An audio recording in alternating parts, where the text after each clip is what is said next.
ఎప్పుడూ ఉత్తర దిక్కుకే వెళ్ళాలి. అందుకే శివాలయంలోకి మీరు వెళ్ళారనుకోండి, పానవట్టం వెళ్ళినటువంటి వేపుది ఉత్తర దిక్కు అని గ్రహించవచ్చు. ఇంకా మళ్ళీ మీరు ఎవరిని ఏం అడగక్కర్లేదు, ఏమన్నా ఉత్తరం పెట్టండి తూర్పు పెట్టండి అని అక్కర్లేదు. అది ఉత్తరం అంటే మిగిలిన మూడు మీరు పట్టేసుకోవచ్చు. కాబట్టి ఇప్పుడు శివలింగము తెలుస్తుంది. శివలింగానికి ఉత్తరం వైపుకి పానవట్టం నుంచి అభిషేక తీర్థం వెళ్ళిపోతుంది. ఎప్పుడూ శివలింగానికి ఎడం పక్కన అమ్మవారు ఉంటుంది. మీరు ఏ శివాలయంలోనైనా చూడండి, ఒక్క కంచి క్షేత్రం వినా, ఒక్క కాంచీ క్షేత్రంలో మాత్రం అమ్మవారు ఉండదు ఎక్కడ, కామాక్షే అన్ని. కాబట్టి శివలింగం పక్కన అమ్మవారు ప్రకటంగా ఉంటుంది, అమ్మవారి మూర్తి పూర్తిగా ఉంటుంది. ఒక్క శివలింగంలో శివుడు మాత్రం ప్రకటంగా ఉండడు, లింగస్వరూపిగా ఉంటాడు. అక్కడ ఎడం పక్కన అమ్మవారు ఉంటుంది, శివాలయంలో ప్రకటంగానే ఉంటుంది. కాబట్టి ఆయన ఎడమ పక్కన అమ్మవారిని కలిగి ఉన్నటువంటి వాడు కనుక వామదేవుడు కాదు.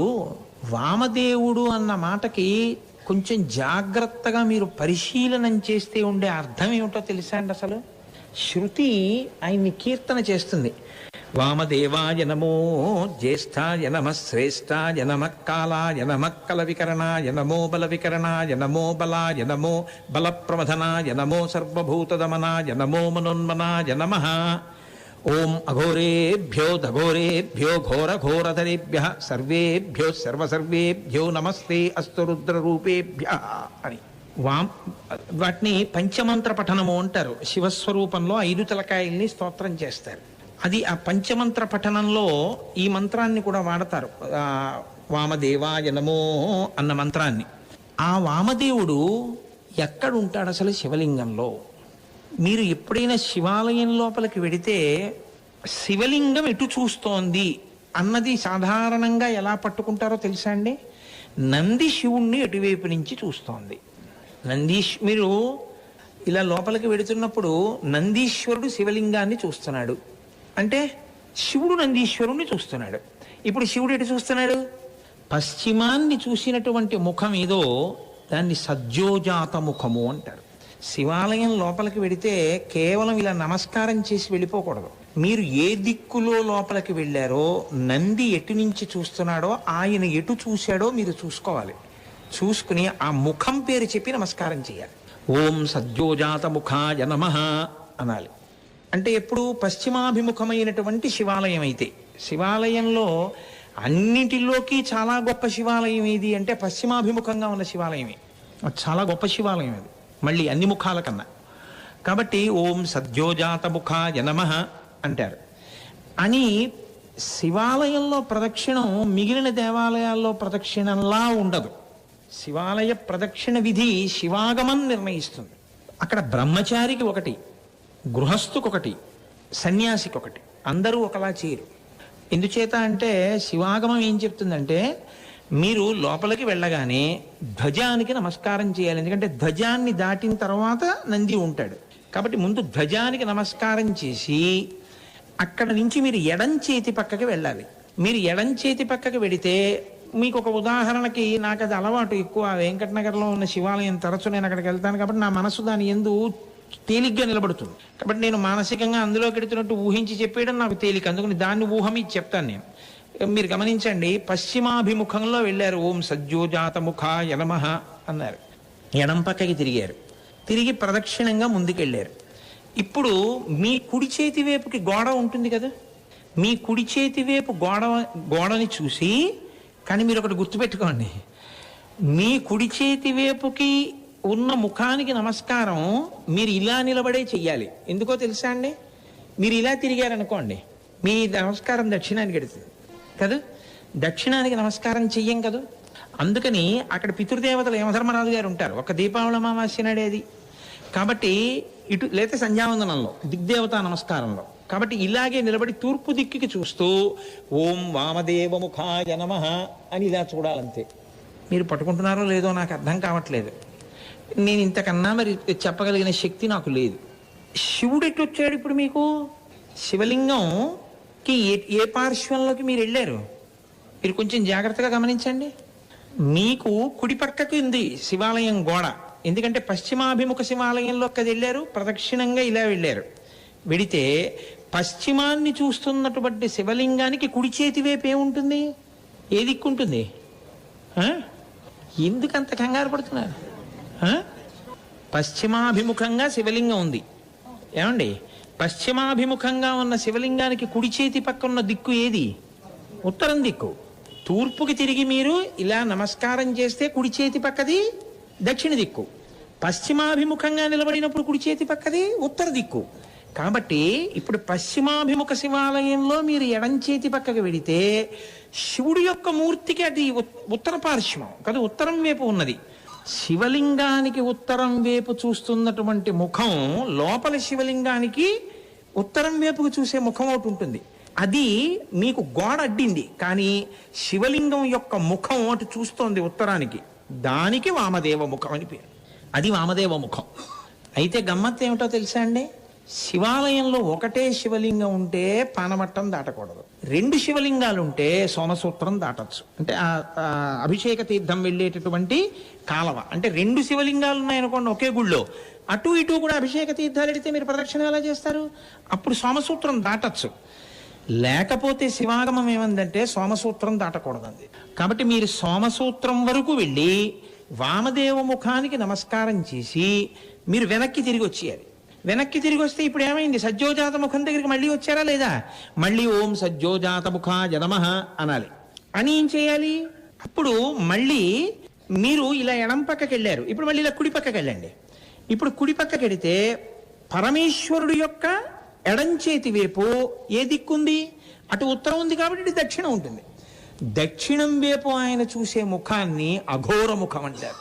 అప్పుడు మళ్ళీ ఇలా గోడ వైపుకి తిరగకూడదు. మీరు తూర్పు దిశగా కదా ఇటు వెళ్ళినా వెళ్ళేది. అలాగే నిలబడి ఇలా చూసి ఓం అఘోరముఖాయ నమః అనాలి. అని మళ్ళీ ఇలా వెళ్ళి వెనక్కి తిరుగుతారు. ఇప్పుడు మీరు పశ్చిమ దిక్కుకి తిరుగుతారు కదా. తూర్పుకి పృష్ఠభాగం పెట్టి పశ్చిమాన్ని చూస్తారు. గుడి వెనక్కి వెళ్ళిన తర్వాత గుడి వెనక భాగాన్ని ముట్టుకోకూడదు. ముట్టుకోకుండా కేవలం ఒక్కసారి అలా ఆ భాగాన్ని చూడాలి. మీరు పశ్చిమాన్ని చూస్తున్నారు కాబట్టి పశ్చిమాన్ని తిన్నగా చూసి నమస్కారం చేయొచ్చు. నమస్కారం చేసి అటు శివుడు ఒక ముఖంతో చూస్తుంటాడు. ఇప్పుడు మీకు ఏ ముఖంతో చూస్తున్నవాడు కనబడతాడు? మీరు పశ్చిమాన్ని చూస్తే ఆయన చూస్తున్నది తూర్పు. తూర్పు ముఖం దగ్గరికి వెళ్ళినప్పుడు ఓం తత్పురుషముఖాయ నమః అనాలి. ఇప్పుడు ఎన్ని ముఖాలయ్యాయి? వామదేవము, సజ్జోజాతము, అఘోరము, తత్పురుషము 4 అయిపోయాయి. ఇప్పుడు ఏం చేయాలంటే కొంచెం మీరు అలా ఆ పక్కకెడితే ఈశాన్యం వైపుకి ఎడతారు. అక్కడ చండీశ్వరుడు ఉంటాడు. అక్కడ నిలబడి తల బాగా పైకెత్తి ఇలా చూశారనుకోండి, పైన కలశ, అక్కడ త్రిశూలం కనపడతాయి. అక్కడ ఒక ముఖం ఉంటుంది, 5వ ముఖం శివుడిది. దాన్ని సజ్జోజాత అఘోర తత్పురుష వామదేవ ఈశాన ముఖం అంటారు. 5వ ముఖం. అది మోక్షం ఇస్తుంది. మోక్షం ఇచ్చే ముఖం అది. ఆ తల పైకెత్తి చూసి అంటే పశ్చిమ దిక్కుకే తిరిగి ఓం ఈశానాయ దేవాయ నమః అన్నారు. అన్న తర్వాత ఏం చేయాలి? మళ్ళీ ఇలా వెళ్ళిపోయారు అనుకోండి, సోమసూత్రం దాటేస్తారు. మళ్ళీ వెనక్కి వచ్చేయాలి. మళ్ళీ వెనక్కి వస్తే ఇప్పుడు మళ్ళీ మీ కుడి చేతి పక్కకి తిరిగేటప్పటికి మళ్ళీ మీ కుడి చేతి పక్కకి ఎవరు వస్తారో అఘోర ముఖం వస్తుంది. ఇలా దాటి మళ్ళీ నందీశ్వరుడి దగ్గరికి వచ్చేటప్పటికి మళ్ళీ సజ్జోజాత ముఖం మళ్ళీ కనపడుతుంది. అప్పుడు మళ్ళీ ఓం సజ్జోజాత ముఖాయ నమః అంటే 3 మాటలు సజ్జోజాత ముఖానికి నమస్కారం చేశారు. మీరు చేసి లోపలికి వెడతారు. వెళ్ళేటప్పుడు ఎలా వెళ్ళాలి? మీరు తిన్నగా శివాలయంలోకి వెళ్ళి దర్శనం చేయడాన్ని శాస్త్రం అంగీకరించు. మన ప్రారంధ కర్మ అంతా ఎక్కడ ఉంటుందంటే ఆ నందికి శివలింగానికి మధ్యలో నుంచి దర్శనాలు చేస్తారు. నందీశ్వరుడికి పృష్ఠభాగం పెట్టి శివలింగానికి నందికి మధ్యలో నిలబడి నమస్కారం చేస్తారు. అలా చేయకూడదు. నందీశ్వరుడి మీద చూపుడు వేలు, బొట్టన వేలు ఎడమ చేతివి పెట్టి ఎక్కువసేపు పట్టుకోకూడదు. తోక ఇలా ఉండి తోకకి పక్కకి ఆయన వృషణములు వేలాడుతూ ఉంటాయి. అవి పట్టుకోవాలి ఒకసారి కుడి చేత్తో. అవి పట్టుకుంటే ఆయన ఊపిరి ఆగుతుంది ఒక్కసారిలాగా. వృషస్య వృషణం స్పృష్ట్వా శృంగ మధ్యే శివాలయం దృష్ట్వా క్షణం నరో యాతి కైలాసే శివసన్నిధిం అని చెప్పుకోవాలి. ఆయన యొక్క ఊపిరిలో ఆయన ఊయల ఊగుతూ ఉంటాడు శంకరుడు. అందుకని మీకు దర్శనం అవ్వదు. మీరు ఆయన యొక్క వృషణములను పట్టుకుని ఇలా చూసేటప్పటికి ఒక్కసారి ఇలా పట్టుకునేటప్పటికి అని ఊపిరి ఆగుతుంది, ఆ ఊయల ఆగుతుంది. ఎవరు అలా చూసి ఆ శ్లోకం చెప్తారో వాడు కైలాసానికి వెళ్ళి పరమశివుడి దర్శనం చేసినట్టు ఖాతాలో వేస్తారు. వృషస్య వృషణం స్పృష్ట్వా శృంగ మధ్యే శివాలయం దృష్ట్వా క్షణం నరో యాతి కైలాసే శివసన్నిధి. అప్పుడు మీరు లోపలికి వెళ్ళి ఒక పక్కకి నిలబడి నమస్కారం చేయాలి. అభిముఖంగా నిలబడి నమస్కారం చేయకూడదు. అసలు యథార్థంగా మాట్లాడితే ఇంట్లో కూడా అభిముఖ పూజ లేదు. మీ ఇంట్లో కూడా మీ ఎదురుగుండా ఈశ్వర సింహాసనం పెట్టుకుని మీరు ఎదురుగుండా కూర్చుని పూజ చేస్తే తేజస్సు క్షీణం అయిపోతుంది. అలా చేయకూడదు పూజ. సరే, ఇప్పుడు నేను అలా అంటే అయ్యి బాబాయ్ పెద్ద ఇబ్బంది, దిగడమే పొరపాటుగా. ఏమండి ఇప్పుడు ఎలా అని ఒక ప్రశ్న వస్తుంది. అక్కడ వరకు విన్నారు కదా, చాలు. అభిముఖ పూజ చేయరాదు, శాస్త్రం అంగీకరించదు దాన్ని. అభిముఖ పూజ లేదు అసలు ఎక్కడ. కాబట్టి మనం శివుడి దగ్గర ప్రసాదం ఇస్తారు. వచ్చిన ప్రారంధం అంతా ఏమిటో తెలుసా అండి? శివాలయంలో ప్రసాదం ఇంటికి తెచ్చుకోకూడదండి. ఎవడు కల్పించాడో ఈ శాస్త్రం నాకు అర్థం కాదు. శివాలయంలో ప్రసాదం ఇంటికి తెచ్చుకోవద్దు అని ఏ శాస్త్రమూ చెప్పలేదు. శివాలయంలో ప్రసాదం మీరు ఎందుకు ఇంటికి తిన్నగా తెచ్చుకోకూడదు అంటే ఒక్కటే కారణం. పరమేశ్వరుడు ఆయన భక్తపరాధీనుడు. నేను మీకు తరచు చెప్తూ వస్తున్నాను కదా, ఆయనకి భక్తులంటే మహాప్రీతి. చండీశ్వర వృత్తాంతం మీకు ఎక్కడైనా నేను అవకాశం కలిగినప్పుడు చెప్తాను. ఏ భక్తవత్సలహ నామం దగ్గర చండీశ్వరుడు గురించి చెప్తాను. ఆయన చండీశ్వరుడికి ఒక వరం ఇచ్చాడు. ఏమిటో తెలుసా అండి? ధర్మశాస్త్రంలో భార్య విస్తట్లోకి తాను వేయడం కానీ భార్య విస్తట్లోని తినడం కానీ చెయ్యకూడదు అని. కానీ ఎప్పుడైనా పత్ని భాగము అని భర్త కొంత తీసి భార్య విస్తట్లో పెట్టచ్చు, లేదా భార్య విస్తట్లోది ఎప్పుడో ఒక్కసారి తీసుకుని తినచ్చు తప్ప ఉచ్ఛిష్టాన్ని తినరు. అందున దీక్షలు అలాంటి వాటిలో ఉంటే అలా తీసుకోరు. దీక్ష యందు అత్యంత ప్రధానమైన నియమములలో అదొకటి. కాబట్టి ఇప్పుడు పరమశివుడి యొక్క ఉచ్ఛిష్టాన్ని అంటే ఆయన తిన్న విస్తట్లో తినే అధికారం ఎవరికి ఉంటుందంటే సహజంగా భార్యకే ఉంటుంది. అది ఇప్పుడు లేదు. మీరు పూర్వం ఒక తరం ముందు వరకు మీరు చూసుంటారు. భర్త గారు తిన్న కంచంలో భార్య వడ్డించుకు తినేసేస్తుండేది పూర్వం. అంటే భర్తనే పరదైవంగా కొలిచేవారు. కాబట్టి భర్త ఉచ్ఛిష్ట పాత్ర అంటే ఈశ్వరోచ్ఛిష్ట పాత్ర కింద వాళ్ళు తీసుకుని తినేసేవారు అంతే. అందులో అలా ఇప్పుడు మేము తినద్దా అన్న జోలిలో నన్ను ప్రశ్నలు వేయకండి. అది ఎవరి స్థాయి మీద వాళ్ళకి ఆధారపడి ఉంటుంది అంతే. కాబట్టి అది ఈశ్వరోచ్ఛిష్ట పాత్ర కింద భావిస్తారు. కాబట్టి సాధారణంగా దాని మీద అధికారం ఎవరిది? భార్యది. అది దాన్ని ఎవరు తీసేయరు ప్రపంచంలో. అది భార్యకి ఆ భాగాన్ని అలా ఉంచుతారు గృహస్థాశ్రమంలో. ఆవిడ హక్కు తప్ప ఇతరులు దాంట్లో అలా ఉచ్ఛిష్ట పాత్రలో స్వీకరించడాన్ని అంగీకరించకూడదు. అథవా అప్పుడప్పుడు బిడ్డలేమో అంత ప్రీతి అంత భక్తి కలిగిన వాళ్ళైతే ఏమో నేను కాదన్ను. కానీ అది చెప్పడం కూడా కొంచెం కష్టం అవుతుంది. ఎందుకంటే ఒక వయసు వచ్చిన తర్వాత మరి ఉపనయనం అయిపోయిన తర్వాత వాడు నివేదన చెయ్యాలి కదా. అలా చేయడం మంచిదా అంటే బిడ్డల దగ్గరికి వచ్చేటప్పటికి కొంచెం తేడా వస్తుంది. కానీ భార్య మాత్రం తింటుంది. శంకరుడి విషయంలో తేడా ఏమిటో తెలుసా అండి? ఆయన కట్టుకున్న ఇల్లాలు పార్వతీదేవికి ఉండవలసిన ఈ హక్కుని తన భక్తుడైన చండీశ్వరుడికి ధారపోసేశాడు. నివృత్యై చండాం శస్త్రిపురహర నిర్మాల్య విముఖై. శంకరాచార్యుల వారు సౌందర్యలహరిలో చెప్పారు ఆ రహస్యాన్ని. శివాగమాలు చెప్తూ ఉంటాయి. ఆ అధికారం ఎవరిదంటే శివాలయంలో ఉన్న ఏ ప్రసాదమైనా శివోచ్ఛిష్టమీదైనా ఒక్క చండీశ్వరుడిది. మీరు కొబ్బరికాయ పట్టుకెళ్ళి శివాలయంలో ఇచ్చారనుకోండి, కొట్టి నైవేద్యం పెట్టి మీకు ఇచ్చారనుకోండి, ఇప్పుడు ఇది శివోచ్ఛిష్టం ప్రసాదం కదా. ఈ ప్రసాదం మీది కాదు, చండీశ్వరుడిది. కాబట్టి మీరు పట్టుకెళ్ళకూడదు. కానీ మీరు ఏం చేసి తీసుకెళ్లాలో తెలుసా అండి?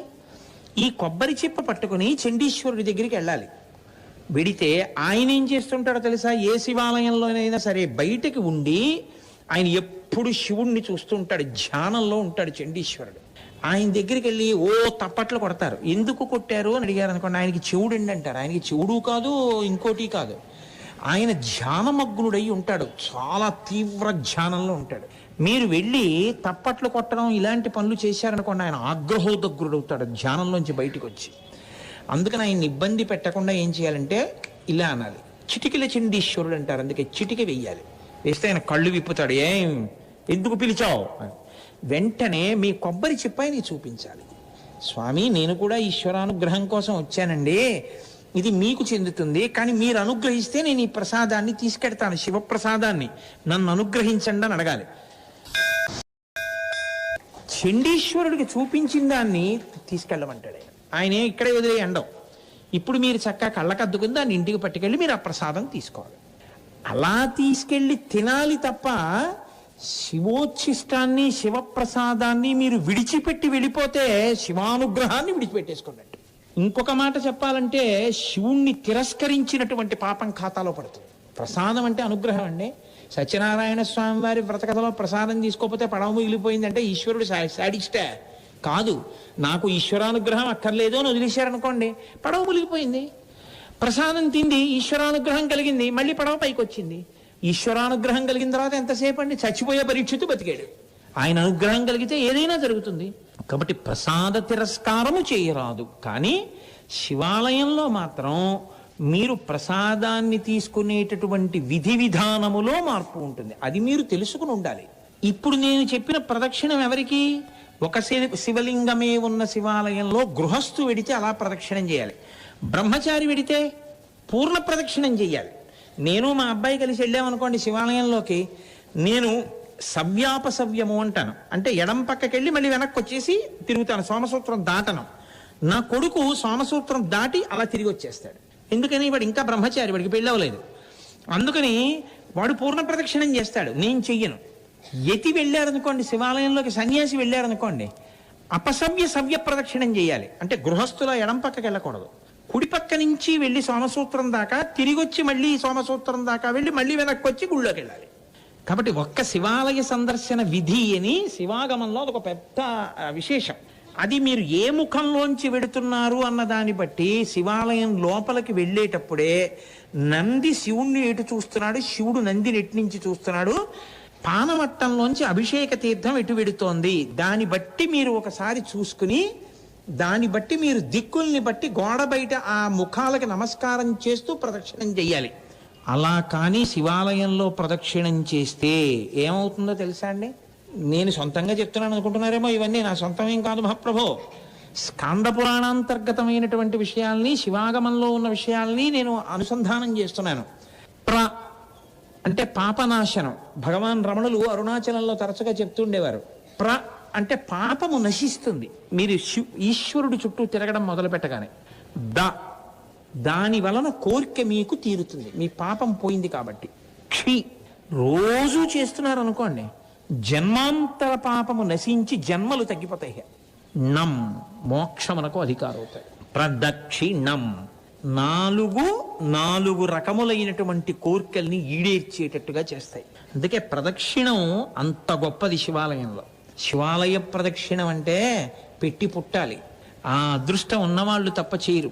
దానికి తెలిసి ఉండి చేస్తే చక్కగా విశేషమైనటువంటి ఫలము సమకూరుతుంది. తప్ప కార్తీక మాసం వచ్చేటప్పటికి నంది తోక కింద దీపాలెట్టడం, అరటిపండు ముక్కలు తీసుకొచ్చి ఆయన మూతికి రాసేయడం, గాజు ఈగలన్నీ ఆయన ముక్కులో దూరేటట్టు చేయడం, ఇలాంటి పిచ్చి పిచ్చి పనులన్నీ శివాలయాల్లో చేయకూడదు. అక్కడి నుంచి కొబ్బరి చిప్పలు తీసుకెళ్ళి అక్కడ విడిచిపెట్టడం. దారుణాతి దారుణమైన విషయం ఏమిటో తెలుసా అండి? శివ నిర్మాల్యాన్ని తీసుకెళ్లి నంది మీద పెట్టడం. నంది మీద మీరు కానీ శివ నిర్మాల్యాన్ని పెట్టారనుకోండి, అది నంది మించి జారి కింద పడుతుంది. ఎందుకంటే ఆయన వీపు నున్నగా ఉంటుంది, అది గాలికో దేనికో మారేడుదలాలు అవి జారి కింద పడతాయి. ఒక్కసారి కానీ లోపలికి వెళ్ళిన వాడు శివ నిర్మాల్యాన్ని అరికాలుతో తొక్కితే వాడి గత జన్మలలో చేసుకున్న పుణ్యమంతా నశించిపోతుంది. శివమహిమ్నా స్తోత్రంలో పుష్పదంతుడన్న గంధర్వుడు ప్రతిరోజు పువ్వులు కోసుకెళ్ళిపోతుండేవాడు రాజుగారి తోటలో. దొరికేవాడు కాదు. దొరకకపోతే ఏం చెయ్యాలి, ఎలా పట్టుకోవాలని ఆలోచించారు. వీడు గత జన్మల పుణ్యం చేత గంధర్వుడిగా ఉన్నాడు, దొరకట్లేదు. కాబట్టి వీడు పువ్వుల కోసం వస్తాడు. కాబట్టి శివాలయంలో నిర్మాల్యం తీసుకొచ్చి తోటలో చల్లండి. వీడు ఆ పువ్వులు కోసుకోవడానికి కిందకి దిగినప్పుడు కాలు తగులుతుంది, వీడి పూర్వజన్మ పుణ్యం అంతా నశించిపోయి దొరికిపోతాడు, గంధర్వత్వం పోతుందన్నారు. నిర్మాల్యం చల్లారు. ఆయన పాపం పువ్వులు కోసుకోవడానికి వచ్చి దొరికిపోయాడు భటులకి. దొరికిపోతే అప్పుడు ఆయన ఏం చేశాడంటే మళ్ళీ గంధర్వుడు కావడం కోసమని శివమహిమ్నా స్తోత్రం చేశాడు. అది శైవ సాహిత్యంలో అత్యద్భుతం అసలు. నమో నీధిష్టాయ ప్రియదవదవిష్టాయ చ నమో నమో వర్షిష్టాయ త్రినయన అవిష్టాయ చ నమో నమో అని ఒక్కొక్క చోట శివశక్తి గురించి ప్రతిపాదన చేస్తూ అవిట ఆ స్తోత్రాన్నిట నందీశ్వరుడు దంతాల మీద రాసుకున్నట్ట, అంత గొప్పగా ఉంటుందని. కైలాసం విడితే నందీశ్వరుడు అంటే ఆయన పళ్ళ మీద కనపడతాయిట శివమహిమ్నా స్తోత్రంలో శ్లోకాలు. అంటే ఎంత గొప్ప శ్లోకాలో మీరు ఆలోచించండి శివమహిమ్నా స్తోత్రం. అటువంటి స్తోత్రం చేశాడు ఆయన. చేసేటప్పటికి ఆయనకి ఉన్నటువంటి దోషం తొలగిపోయి మళ్ళీ ఆయన పుణ్యాన్ని పొంది గంధర్వుడై వెళ్ళిపోయాడు. కాబట్టి నంది మీద పడేయచ్చా తీసుకెళ్ళి? పడేయకూడదు. చిత్రం ఏమిటంటే ఎందుకు చేస్తున్నామో ఏది చేస్తున్నామో తెలియకుండా చేయడం ఒక్కొక్కసారి పాపం సంక్రమించకపోతుందేమోనన్న అభయం ఇవ్వడం కూడా కష్టమే. ఓ కార్తీక సోమవారం శివాలయంలోకో విష్ణువాలయంలోకో వెళ్ళడం మంచిదే, కానీ ఆలయంలో ఎలా ప్రవర్తించాలో తెలిసి ఉండాలి. తెలియకపోతే ఏమవుతుంది, ప్రతి వాళ్ళు తీసుకెళ్లి నంది మీద అదే పనిగా పెట్టారనుకోండి, వెళ్ళే వాళ్ళందరూ తొక్కుతూ పెడతారు లోపలికి. అది చూసినందుకు పావువంతు ఫలితం పడుతుంది చూసిన వాడికి. శాస్త్రం తెలిసిన వాడు చూశాడు అనుకోండి, వాడికి ఒక పావువంతు ఫలితం. కాబట్టి వెళ్ళడానికి భయం వేసే రోజులు వస్తాయి. ఎక్కడ పెట్టాలి మీరు తీసుకెళ్ళి? చండీశ్వరుడి దగ్గర విడిచిపెట్టాలి. ఎందుకంటే చండీశ్వరుడి గుడికి మెట్లు ఉంటాయి. మెట్లు ఎక్కి చూస్తాం, ఆయన చిన్న గుహ లాంటి దాంట్లో కూర్చుని ఉంటాడు. ఆ లోపలికి ఎవరు వెళ్ళరు, ఇంకా తొక్కరు. మర్నాడు ఉదయం ఆ నిర్మాల్యాన్ని తీసేస్తారు. కాబట్టి శివ నిర్మాల్యం చండీశ్వరుడి దగ్గరికే వెళ్ళాలి. అది ఏం చేస్తున్నారంటే ఇవాళ నందీశ్వరుడి మీద పెట్టించేస్తున్నారు. నేను అథవా విమర్శించానని కాదు, గుళ్ళల్లో కూడా అలా చెప్తున్నారు, నంది మీద పెట్టేయండి అంటున్నారు. ఇస్తే నంది మీద పెట్టేస్తున్నారు, పెట్టేస్తే కింద పడుతుంది, తొక్కేస్తున్నారు అందరు. అది ఎంత దోషం అయి కూర్చుంటుంది చూడండి. కాబట్టి సరే, ఎక్కడ మొదలెట్టానో ఎటు పోయానో, శివాలయంలో వామదేవమూర్తి మీకు ఎక్కడ కనబడ్డారు ఇంతకీ? ఉత్తరముఖం వామదేవమూర్తి. ఉత్తరాన్ని చూస్తున్నటువంటి ముఖమేదో అది వామదేవమూర్తి. ఇప్పుడు మళ్ళీ ఈ మూర్తులకి ఒక్కొక్క ముఖం ఒక్కొక్క పని చేస్తూ ఉంటుంది. ఇప్పుడు నేను మిగిలిన ముఖాలు అవి పంచభూతాల్లో దేని మీద అధికారం కలిగి ఉంటాయి, ఎలా కలిగి ఉంటాయి, శివలింగానికి అలా ఎలా ఉంటుంది, దానికి ఎటు కూర్చుని ఎలా అభిషేకాలు చేస్తారు, ఇదంతా కాసేపు పక్కన పెట్టండి. ఒక్క ఉత్తరాభిముఖాన్ని మీరు ఆలోచించండి చాలు. ఎందుకంటే వామదేవాయ నమః అది కదా నామం. ఇప్పుడు ఉత్తరాభిముఖంగా చూసేటటువంటి ముఖం ఏదుందో ఆ ముఖము వామదేవమూర్తి అంటారు. ఇది జలముల మీద అధిష్టానమై ఉంటుంది. నీటి మీద అధికారం దానికి ఉంటుంది. నీటి మీద అధికారం కలిగి ఉన్న కారణం చేత విష్ణువే వామదేవమూర్తిగా ఉంటాడు. స్థితికారుడై ఉంటాడు. స్థితికారుడు అంటే ఏమిటో తెలుసా అండి? రక్షకత్వ బాధ్యతని చేపడతాడు. మీకు రక్షణ కలగడం, మీ కోరిక తీరడం, మీ పాపం పోవడం, మీరు సరి అయిన మార్గంలోకి రావడం దేనివల్ల కలుగుతుందంటే శివాలయంలో ప్రదక్షిణం చేసేటప్పుడు మీరు వామదేవ ముఖానికి చేసే నమస్కారాన్ని బట్టి ఉంటుంది ఆ శక్తి. అంత గొప్పది వామదేవ ముఖం. ఇప్పుడు ఆ వామదేవ ముఖానికి ఉన్న ప్రత్యేకత ఏమిటంటే అది ప్రకటంగా పక్కన భార్యతో ఉంటుంది. ఆ వామదేవ ముఖం భార్యతో కలిసి ఉంటుంది. కలిసి ఉండడం కూడా ఎలా ఉంటాడో తెలుసా అంటే మంగళాయతనం దేవం యువానమతి మంగళం ధ్యాయేత్ కల్పతరోర్మూలే సుఖాసీనం సహోమయా. ఆయన మంగళాయతనం దేవం యువానమతి మంగళం, మంగళములకెల్లా మంగళప్రదమై అంత అందగాడై అంత శోభతో వెలిగిపోతూ కల్పవృక్షపు నీడలో పక్కన భార్యని పెట్టుకుని ఎడంచేతి వైపు కూర్చుని ఉంటాడు. మీరు ఆ మూర్తిని బాగా అసలు ఎలా చెప్పారో అలా చూడాలి అంటే నేపాల్ పశుపతినాథ్ దేవాలయంలో శివలింగ దర్శనానికి రాజద్వారంలోంచి లోపలికి వెళ్ళగానే మీరు లోపలికి వెళ్ళి తల తిప్పి వెనక్కి చూసి రాజద్వారం మీద చూస్తే కనపడతాడు కల్పవృక్షం కింద కూర్చున్నటువంటి మంగళాయుతమూర్తి అయినటువంటి వామదేవమూర్తి. బాగా ఆగమం ప్రకారం ఉన్నటువంటి మూర్తి ఖాట్మండూలో ఉంది. కాబట్టి అటువంటి వామదేవమూర్తి యొక్క దర్శనం అత్యద్భుతమైనటువంటి శక్తిని కృప చేస్తుంది. అదే కోర్కెలను తీరుస్తుంది. అదే నీ రక్షకత్వాన్ని స్వీకరిస్తుంది. తెలిసో తెలియకో శివాలయంలో ప్రదక్షిణం చేశాడు అనుకోండి, అది కాపాడేస్తుంది అంతే. అది ఆ శక్తిని ఇచ్చేస్తుంది. ఇందులో మీకేమీ అనుమానం అక్కర్లేదు. పేర్లు ఎందుకు చెప్పాలి? ఈ మధ్య ఒక 6 నెలల క్రితం ఆయన శరీరం పడిపోవలసినటువంటి స్థితి వచ్చింది. అంత పెద్ద ప్రమాదం జరిగింది. అదృష్టవశాత్ ఏమైందంటే ఆయన కారు ఎక్కి వెళ్ళిపోయే ముందు ఓ ఊరు వెడుతూ శివాలయం తలుపులు తీశారు కదా అని లోపలికి వెళ్ళి ప్రదక్షిణం చేసి ఎక్కారు విభూతి పెట్టుకుని. అదే బతికించేసింది ఆయన.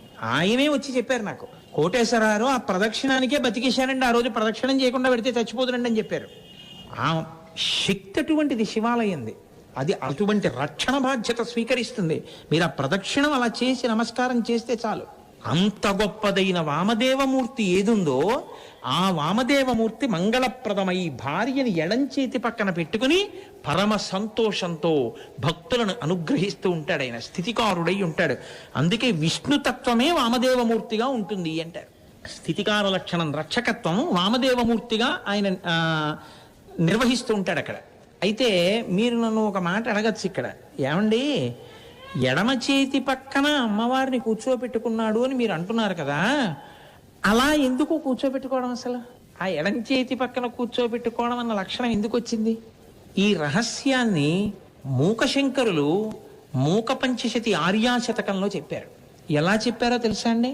తన సొంత ప్రజ్ఞతో కాదు, కామాక్షి అనుగ్రహించింది ఆయన్ని. శారదా నవరాత్రుల్లో మీరు విన్నారుగా, ఆయన పుట్టుక చేత మూగవారు, ఆయన వెళ్ళిపోతున్నారు, అలాగా ఆయన కూర్చుని ఉన్నారు. కామాక్షి అమ్మవారు లోపలికి వెళ్ళిపోతుంది. వెళ్ళిపోతున్నప్పుడు అమ్మవారిని ఉపాసన చేస్తున్నటువంటి ఒక వ్యక్తి అక్కడ ఉన్నాడు. ఆయన్ని అనుగ్రహిద్దామని అమ్మవారు తన తాంబూల చర్వణం చేస్తున్న నోట్లోంచి తాంబూలపు పిడచ తీసి ఆ వ్యక్తిని నోరు తెరువు పెడతానంది. ఆయన ఇలా తలెత్తి చూసి, ఛీ ఆరది, ఈవిడెంగిల్ నేను తిండమా అని ఇలా అన్నాడు. ఆవిడ నవ్వు నవ్వి, మూగివారు పక్కన ఈయన కూర్చుని ఉన్నారు, ఈయన వంక చూసింది. ఆయన ఎంతో భక్తిగా నమస్కారం చేసి నోరు తెరిచారు. ఆయన నోట్లో తాంబూలపు పిడచ పెట్టింది ఆవిడ, అంతే. అమ్మవారి అనుగ్రహం అండి అది. అమ్మవారి తాంబూలపు పిడచ శంకరాచార్యులు వారు సౌందర్యలహరిలో అడుగుతారు, కదాకాలే మాత కదయకలితాలక్తకరసం పిబేయం విద్యార్థి తవ చరణ నిర్నేజన జలం ప్రకృత్యా మూకానామపిచ కవిత కారణతయా అని. అమ్మవారి కాళ్ళు కడిగినటువంటి నీళ్లు ఎవరు తాగుతారో అటువంటి వాళ్ళకి సరస్వతి కటాక్షం వస్తుంది. ఆవిడ లత్తుక కలిసినటువంటి నీళ్లు తాగితే, తల్లి పాదోదకం అంటే అటువంటిది. ఆవిడ తాంబూలపు పిడచే తింటే, అసలు శంకరాచార్యుల వారి సౌందర్యలహరిలో నేను దాని ఫలితాన్ని చెప్పలేను అని విడిచిపెట్టిన శ్లోకం తాంబూలమే. రణేజిత్వా దైత్యానపహృత శరస్త్రైః కవచిభిః నివృత్తై చండాంశస్త్రిపురహర నిర్మాల్య విముఖైః విశాఖేంద్రోపేంద్రో శశివిశద కర్పూర శకలాః విలీయంతే మాతస్తవ తవ వదన తాంబూల కబళాః. ఆ తాంబూల కబళం తిన్నందుకు శ్రీ మహావిష్ణువు, కుమారస్వామి, ఇంద్రుడు ఎంత శక్తి పొందారో నేను చెప్పలేను వదిలేశారు శ్లోకంలో. అమ్మవారి తాంబూలపు పిడచ అంత గొప్పది. అది ఆ పక్కనున్న మూగి ఆయన నోట్లో పెట్టింది ఆవిడ. ఆయన నోట్లో పెట్టగానే ఆయన నవ్విలేడు. నవలడం ఏమిటంతే, మూగివారి నోటి వెంట కవిత్వం పెళ్ళుబుకింది. అమ్మవారి పాదములను చూసి 100 శ్లోకములు చెప్పారు ఆయన. ఆవిడ యొక్క మందస్మితం, చిరునవ్వు చూసి 100 శ్లోకాలు. ఆవిడ యొక్క కటాక్షం, కంటి కొస చూపు చూసి 100 శ్లోకాలు చెప్పారు. కటాక్ష శతకం.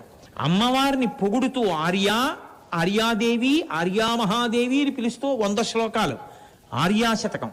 అమ్మవారిని స్తోత్రం చేస్తూ పొగుడుతూ 100 శ్లోకాలు స్తుతి శతకం. 500 శ్లోకములు అనర్గళంగా చెప్పారు. అంటే అమ్మవారే ఆయనలో ప్రవేశించి చెప్పించింది. ఇప్పటికీ మూక పంచశతి చెప్పాలి అంటే అమ్మవారి అనుగ్రహం ఉండాలంటారు పెద్దలు.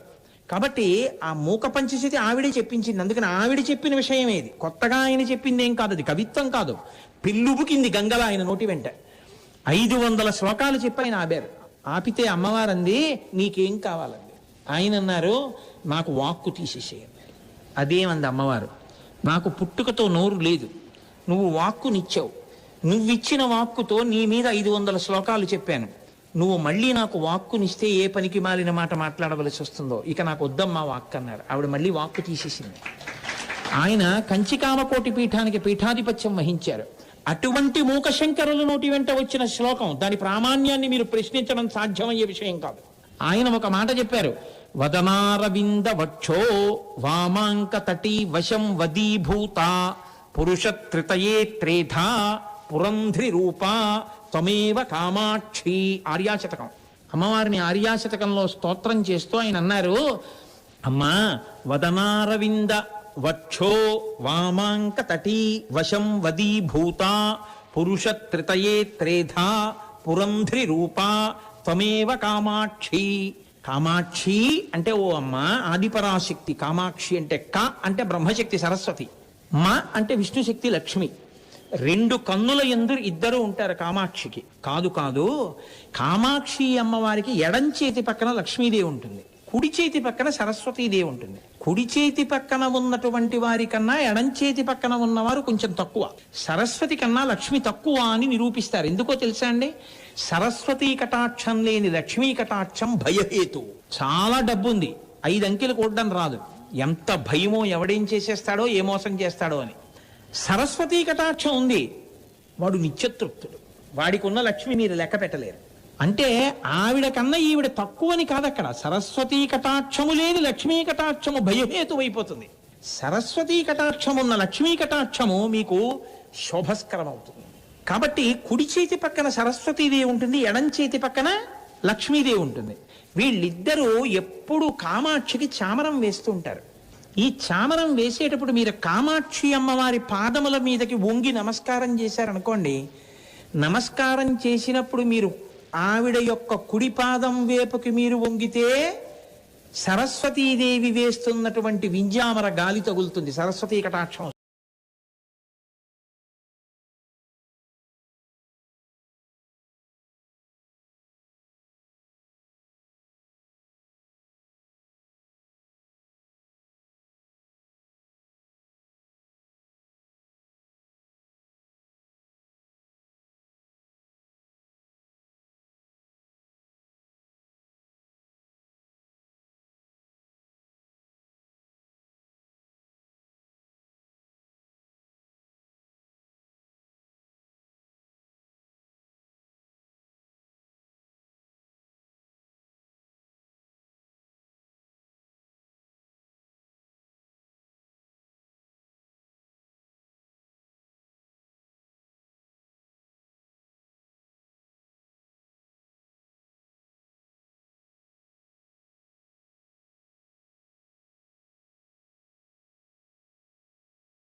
మీరు ఎడం పాదం వేపుకి కొంచెం ఎక్కువ వంగితే లక్ష్మీ కటాక్షం వస్తుంది.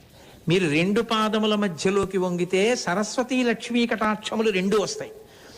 ఈ సరస్వతీ కటాక్షము లక్ష్మీ కటాక్షము కదలగలిగినటువంటి మూల కటాక్షం ఉన్నటువంటి రూపము కామాక్షి రూపం. ఆవిడ ఇచ్ఛాశక్తి కలిగినది. ఆవిడ ఎలా అనుకుంటుందో అలా మారుతుంది ఆవిడ.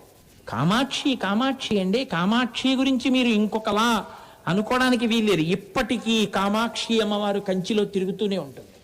ఎంత మందిని అనుగ్రహించిందో. పరమాచార్య స్వామివారి శరీరంతో ఉన్న రోజుల్లో కామాక్షి అంటే పలికిందంతే అమ్మవారు ఆయనకి. ఆయనకేమి ఎంతమందికి పలికిందో తల్లి. అప్పటికీ ఇప్పటికీ ఎప్పటికీ ఆవిడికి అన్ని అందుతూనే ఉంటాయి. ఆవిడ ఎప్పుడూ అనుగ్రహిస్తూనే ఉంటుంది. కొన్ని కొన్ని సభాముఖంగా చెప్పడం సాధ్యం కాదంతే. కాబట్టి ఆ తల్లి అంత అనుగ్రహ స్వరూపిణి. ఆ తల్లి మూలశక్తి, ఆదిపరాశక్తి. ఆవిడ అనుకుందిట, నేను మూడుగా మారుతాను అంది. మూడుగా మారి ఒక ఆయనకి సృష్టి చెయ్యాలి. ఆయనకి సృష్టి చేసేటప్పుడు 4 ముఖములలోనూ వేదం తెలిసి ఎప్పుడు వేదం చెప్తూ ఉండాలి. ఆయన ఎప్పుడూ వేదం చెప్పేటటువంటి శక్తి కావాలి అంటే నాలుక మీద నర్తించాలి. అందుకని వదనారవింద బ్రహ్మగారి దగ్గరికి వెళ్ళి ఆయన నాలుక మీద కూర్చుందిట. ఇంకొక ఆయనకి లక్ష్మీదేవిగా వెళ్ళింది ఆవిడ. లక్ష్మీదేవిగా ఆవిడే మారింది. మీరు బాగా గుర్తుపెట్టుకోవాలి. మీరు ఈ కోటేశ్వరరావునే చూశారనుకోండి, ఒకప్పుడు అకస్మాత్తుగా ఓ టీషర్ట్ వేసుకుని బూట్లు వేసుకుని ఓ మోటార్ సైకిల్ మీద వెళ్ళిపోతూ ఉంటాడు. మీరు పట్టి గుర్తుపట్టి, నేను మోటార్ సైకిల్కి పెట్రోల్ కొట్టించుకుంటుంటే నా దగ్గరికి వచ్చి అడుగుతారు, మీరు కోటేశ్వరరావు కదా అంటారు. అవునండి అన్నాను అనుకోండి, వాళ్ళు నన్ను చాలా యగాదిగా చూస్తుంటారు. ఇదేమిటి ఇలా ఉన్నాడు ఇలా చూస్తుంటారు. నేను అప్పుడు నవ్వి అంటూ ఉంటాను, ఇది ఆఫీస్ డ్రెస్ అంటూ ఉంటాను. అంత మాత్రం చేత ఆ కోటేశ్వరరావు ఈ కోటేశ్వరరావు వేరని మీరు అనుకోకండి. ఆయనే ఈయన. దేనికి తగిన ధర్మాన్ని దానికి స్వీకరిస్తాడంతే. ఇక్కడికి ఇలాగే వస్తాను, అక్కడికి అలాగే పెడతాను. దేనికి అనువైనది దానికి అంతే. అలా సృష్టి చేసేటప్పుడు ఆవిడ వేదస్వరూపిణి అయి వాక్కుని ఆశ్రయించింది బ్రహ్మగారికి. నాలుక మీద నర్తించాలి కాబట్టి ముఖమండలానికి ఆవాహన అయింది. వదనారవింద. విష్ణువు స్థితికారుడు, ఆయన రక్షణ చేస్తూ ఉంటారు. ఇప్పుడు శ్రీ మహావిష్ణువు యొక్క పని ఏమిటంటే రక్షించడం రక్షించడం రక్షించడం. మీరు చూడండి, అందుకే ఎప్పుడు రాక్షసులు రానివ్వండి, శ్రీ మహావిష్ణువు పెడతారు, అవతారం స్వీకరిస్తారు, వాళ్ళని భంజిస్తూ ఉంటారు. కాబట్టి ఆయన పరిపాలకుడు, లోకాన్ని పరిపాలిస్తూ ఉంటారు. పరిపాలించేటటువంటి వాడికి ఒక లక్షణం ఉండాలి. దయలేని పరిపాలకుడు అనుకోండి చాలా ఇబ్బంది వస్తుంది. పరిపాలన చేసేవాడికి ఎప్పుడూ సమస్త హంగులతో ఉండాలి. అసలు ఆయన చూస్తూనే అబ్బా అనిపించాలి. గుమాస్తాలందరూ బయట కూర్చోవచ్చేమో, ఆఫీసర్ గారు ఏసీ రూమ్లోనే కూర్చుంటారు. గుమాస్తాలందరూ సొంత బళ్ళ మీద వస్తారేమో, ఆఫీసర్ గారు గవర్నమెంట్ ఇచ్చిన కారులో వస్తారు. గుమాస్తాలందరూ ఎవడి పెన్ను వాడు జేబులో పెట్టుకొస్తాడు. ఆయన ఫైళ్ళు ఓ మెసెంజర్ పట్టుకొస్తాడు.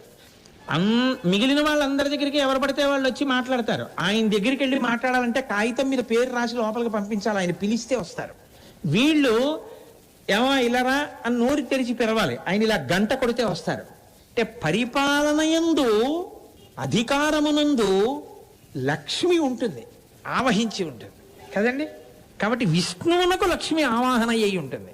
ఆమె కారుణ్యమూర్తి. ఈశానాం జగతోస్య వెంకటపతేర్విష్ణోః పరాం ప్రేయసీం తద్వక్షస్థల నిత్యవాస రసికాం తక్షాంతి సంవర్ధినీం పద్మాలంకృత పాణిపల్లవయుగాం పద్మాసనస్తాం శ్రియం వాత్సల్యాది గుణోజ్వలాం భగవతీం వందే జగన్మాతరం. పరిపాలకుడు కఠినుడిగా ఉన్నాడనుకోండి, చాలా కష్టం మిగిలిన వాళ్ళకి. లోకంలో అజ్ఞానం లేకపోతే గురువు గారు ఎందుకు, తప్పులు చేసేవాడు లేకపోతే ఈశ్వరుడు ఎందుకు? ఈ ఇద్దరు ఖాళీ పనే ఉండదు వాళ్ళిద్దరికి కదండి. లోకంలో అజ్ఞానం ఉంది కాబట్టే గురువు గారు కావాల్సి వచ్చాడు. లోకంలో తప్పులు చేసేవాడు ఉన్నాడు కాబట్టే ఈశ్వరుడు కావాల్సి వచ్చాడు క్షమించడానికి. ఈ ఇద్దరు లేకపోతే ఈశ్వరుడికి పని లేదు, గురువు గారికి పని లేదు. కాబట్టి అమ్మవారు అంటుంటుందిట, ఏమిటి అలా కోపంగా చూస్తారేంటి? తప్పులు చేశారు కాబట్టి వచ్చి కాళ్ళ మీద పడ్డారు, స్వీకరించండి. ఇటు అలా కోపంగా చూడకండి మీరు వాళ్ళ వంక అంటుంది. వాత్సల్యాది గుణోజ్వలాం భగవతీం. కారుణ్యాన్ని ఎప్పుడు ఎక్కడ చెప్తాం? ఏమిటండి అలాంటి పని చేశాడా, ఆయనకి దయలేదండి అని ఇలా తొడ చూపిస్తారా? ఆయనకి దయలేదండి అని చెయ్యి చూపించరు. ఎంత పని చేశాడండి, ఆయనకి దయలేదండి అని ఇలా చూపిస్తారు. పరిపాలకులకు దయ ఉండాలి. అందుకని అమ్మవారు ఎక్కడ ఉంటుంది? వక్షస్థలంలో ఉంటుంది. వక్షస్థలంలో ఉన్నటువంటి అమ్మవారు కాబట్టి ఈశానాం జగతోస్య వెంకటపతేర్విష్ణోః పరాం ప్రేయసీం తద్వక్షస్థల నిత్యవాస రసికాం.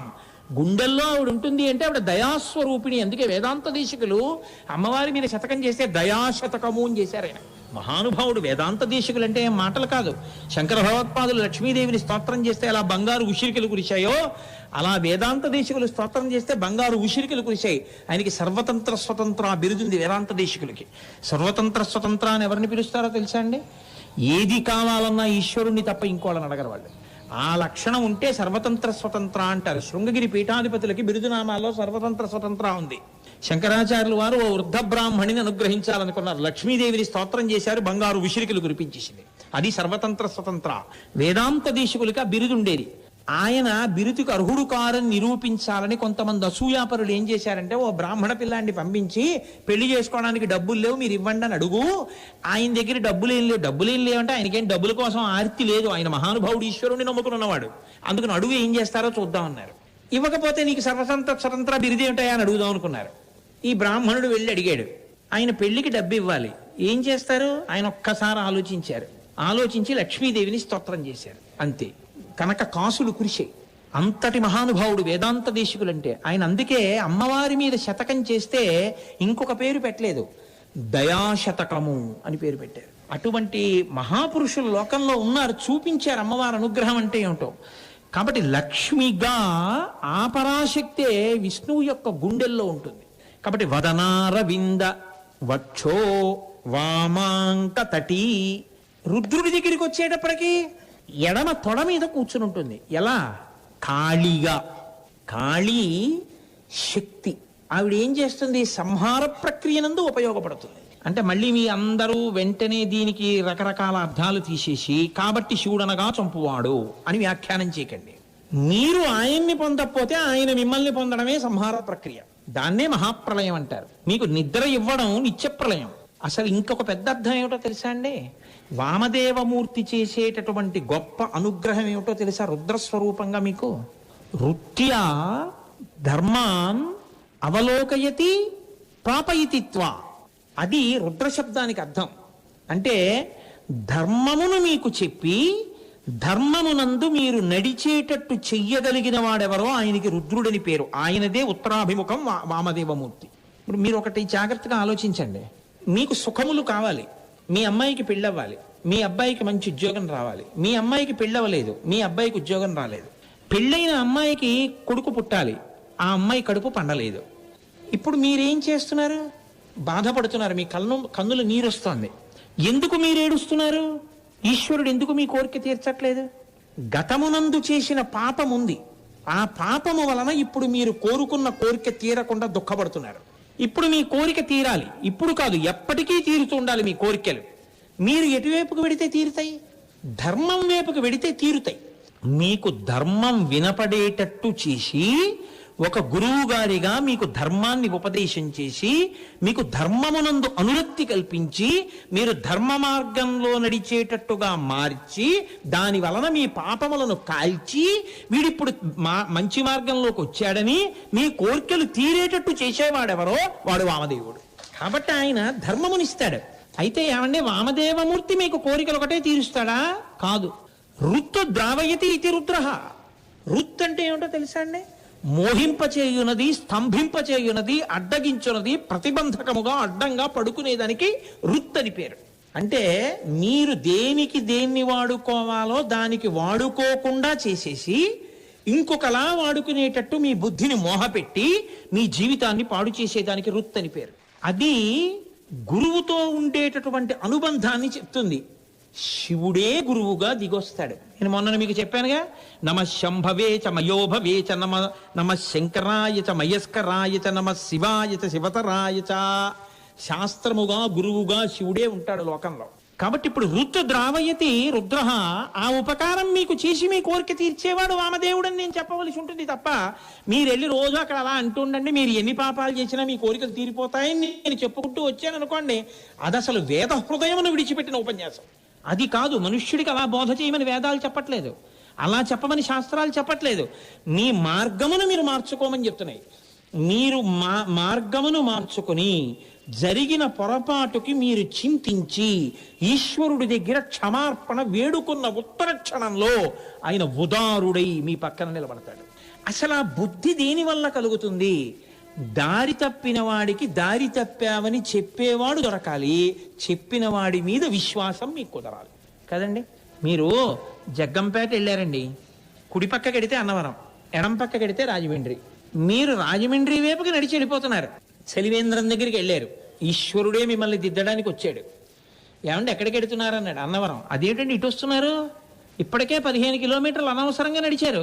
మళ్ళీ ఇప్పుడు ఈ 15 కిలోమీటర్లు వెనక్కి నడిచే బదులు మీరు జగ్గంపేట నుంచి 10 కిలోమీటర్లు వెళ్ళుంటే, కత్తిపూడి నుంచి 10 కిలోమీటర్లు వెళ్ళుంటే మీరు అన్నవరం వెళ్ళుండేవారు. కత్తిపూడి నుంచి అటు వెళ్ళకుండా కత్తిపూడి నుంచి ఇటు ఎందుకు వచ్చారండి అని అడిగాడు. నోరు మొయ్యి, నీ ఇష్టం వచ్చినట్టు మాట్లాడక, నా ఇష్టం నా కాళ్ళు నేను ఎడతాను అని మీరు అటే వెళ్ళారనుకోండి, మీరు రాజమండ్రి వెళ్తారు, జగ్గంపేట ఎడతారు. అరేదే నా వల్ల ఎంత పొరపాటు జరిగిందా, ఇటు వెళ్ళకూడదనమాట, అయితే ఇటు వెళ్ళాలన్నమాట. మీరు మార్గం మార్చుకున్నారు, ఎటు ఎడతారు? అన్నవరం వెళ్ళిపోతారు అంతే. మీ మార్గమును మార్చి మీకు శ్రేయస్సు చేకూర్చుగది వామదేవ ముఖము అని నేను చెప్పాలి కదండి.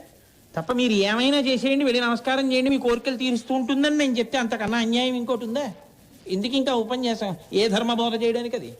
కాబట్టి రుత్తు ద్రావయతి కాదు కాదు, ఆయన వేదస్వరూపంగా, రుత్యా అంటే వేదస్వరూపం, వేదస్వరూపముగా మీకు ధర్మమును చెప్పి ఆ ధర్మానుష్ఠానము చేత మీ పాపములు నాశనము చేయించి మీ కోర్కెలు తీర్చగలిగినటువంటి రూపమేదో దానికి వామదేవ ముఖమని పేరు.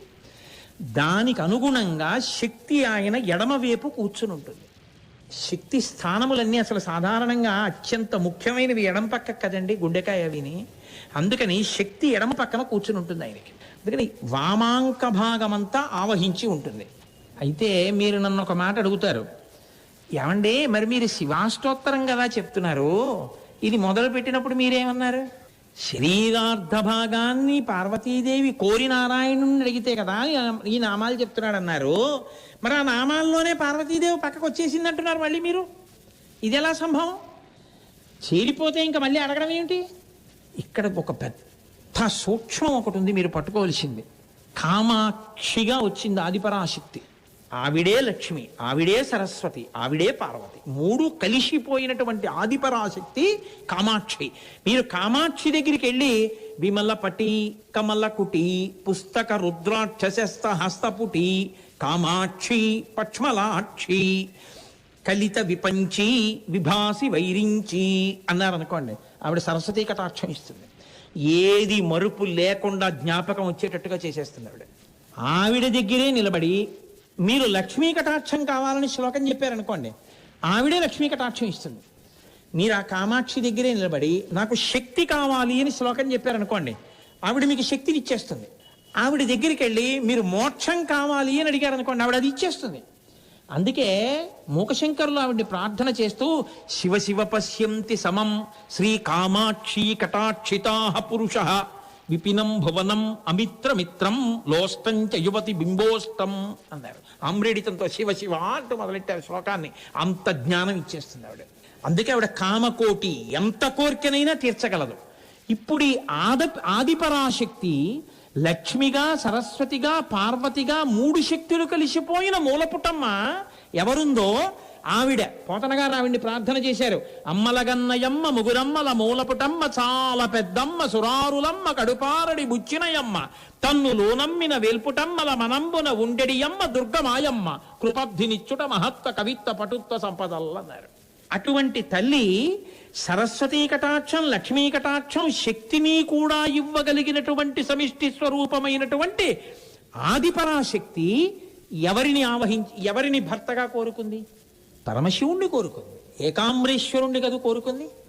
ఏకాంబరేశ్వరుడు అంత తొందరగా ఆవిడికి ఏం దొరకలేదు. వేదములన్నీ మామిడి చెట్టు అయ్యి వచ్చాయి. 4 కొమ్మలు 4 వేదములు. 4 వేదములు ఒక చెట్టుగా వస్తే ఆ వేదమంతా ఎవరి గురించి చెప్తోందో ఆయనే సైకతలింగంగా వచ్చాడు. ఎవరో చేయలేదు దాన్ని. కామాక్షియే. అందుకే మీరు కామాక్షి అమ్మవారి గుళ్ళో కంచిలో ఇలా ఎదురుగుండా నిలబడ్డారనుకోండి, ఎదురుగుండా అరుగుంటుంది. అరుగు మీద నిలబడి ఇలా నమస్కారం చేశారనుకోండి, ఏకకాలంలో 5 కామాక్షులు కనబడతారు మీకు. మీకు ఆ దర్శనం చేయడం తెలియాలి కామాక్షి అమ్మవారి దేవాలయంలో. అది తెలియకపోతే మీరు ఆనందం అనుభవించలేరు. ఇలా మీరు ఎదురుగుండా చూస్తే మీకు కూర్చున్న కామాక్షి కనపడుతుంది.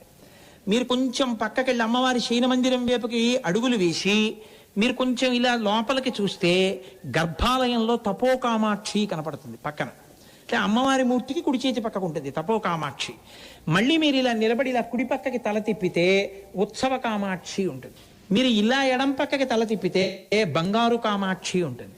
మీరు ఇలా వెనక్కి తిరిగి తల తిప్పి విమానంలోకి చూస్తే విమాన కామాక్షి ఉంటుంది. కాబట్టి 5 కామాక్షులు మీరు నిలబడిన చోట దర్శనం అవుతాయి. మళ్ళీ ఈ 5 దర్శనాల్లో ఒక గొప్పతనం ఉంటుంది. ఇప్పుడు నేను మళ్ళీ దాని జోలికి ఎక్కడ వెళ్ళను, అలా వదిలేయండి. 5 కామాక్షులు దర్శనం అవుతారు. ఇప్పుడు ఈ కామాక్షి తపో కామాక్షి అయింది. ఆవిడ తపించింది. సరస్వతీ శక్తి, లక్ష్మీ శక్తి, పార్వతి శక్తి ఒకటైన కామాక్షి దేని గురించి తపించింది? భర్తని పొందడానికి. ఎవరిని భర్తగా పొందింది ఆవిడ? ఇసకని తన చేత్తో ఇలా కుప్ప చేసింది, శివలింగం అయింది. ఇప్పుడు ఆవిడ శివలింగాన్ని ఆరాధన చేస్తోంది రోజు. పరమశివుడు పరీక్ష పెట్టాడు. ఏం చేస్తుందో చూద్దాం. తన జటలో ఉన్నటువంటి గంగని విడిచిపెట్టాడు. ఆ గంగ అమాంతం వచ్చి సైకతలింగాన్ని తీసుకెళ్ళిపోతుంది. ఆవిడ వెంటనే కాళీ స్వరూపాన్ని ప్రార్థన చేసింది. ఆవిడలో ఉన్న శక్తే కదండి. కాళీ స్వరూపం వచ్చి ఆ గంగ అంతా తాగేసింది. సర్వం శ్రీ ఉమామహేశ్వర పరబ్రహ్మార్పణమస్తు.